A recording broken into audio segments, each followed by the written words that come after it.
کہ میں جانتی ہوں کہ تم مجھ سے کس بات پر خفا ہو، کیونکہ میں نے تمہارے بھائی کی پہلے شادی کر دی ہے اور تمہارے لیے ابھی تک کوئی رشتہ نہیں دیکھا۔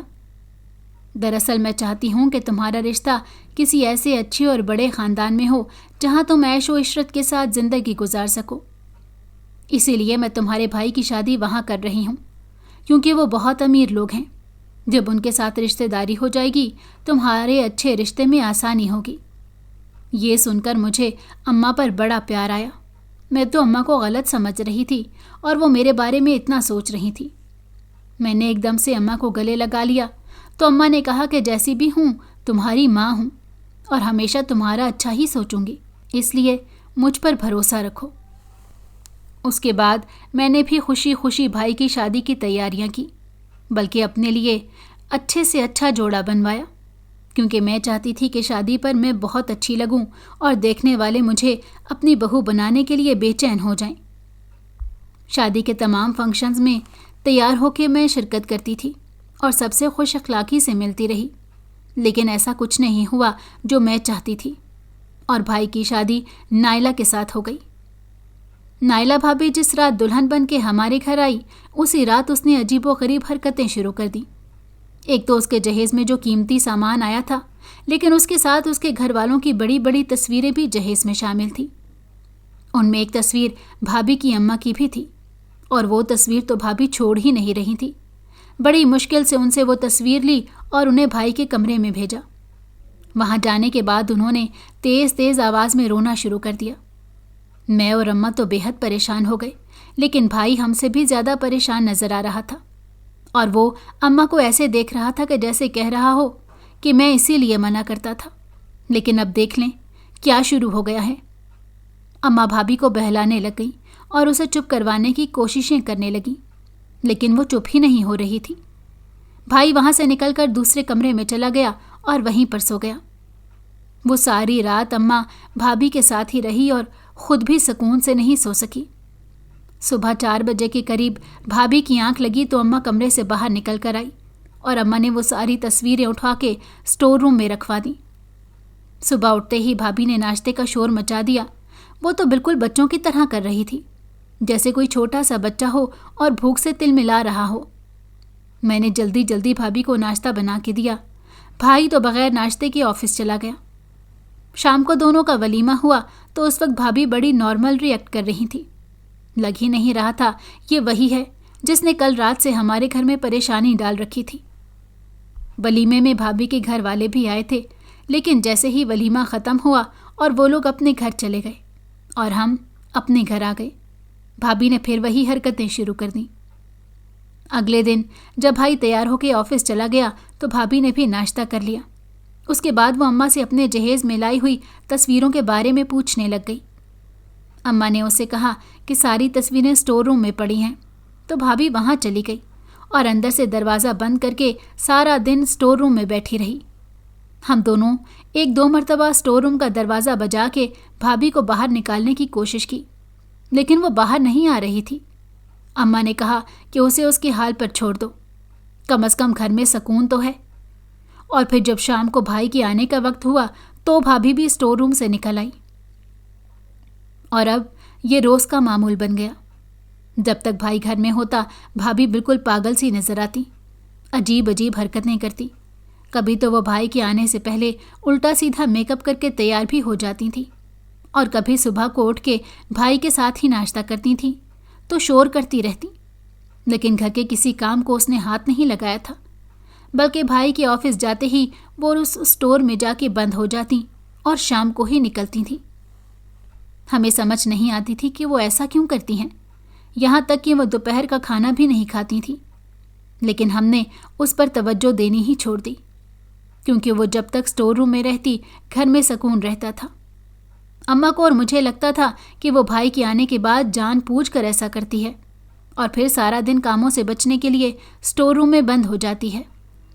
ایک دن اماں نے بھائی سے شکایت کی کہ سارا دن میری بیٹی اکیلی کام کرتی رہتی ہے، تمہاری بیوی تو کچھ بھی نہیں کرتی۔ تو بھائی کہنے لگے کہ اسے آپ ہی شادی کر کے لے کر آئی ہیں، تو اب مجھ سے کیوں شکایت کر رہی ہیں؟ اگر کام کا اتنا ہی مسئلہ ہے تو میں آپ کو کام والی رکھ دیتا ہوں۔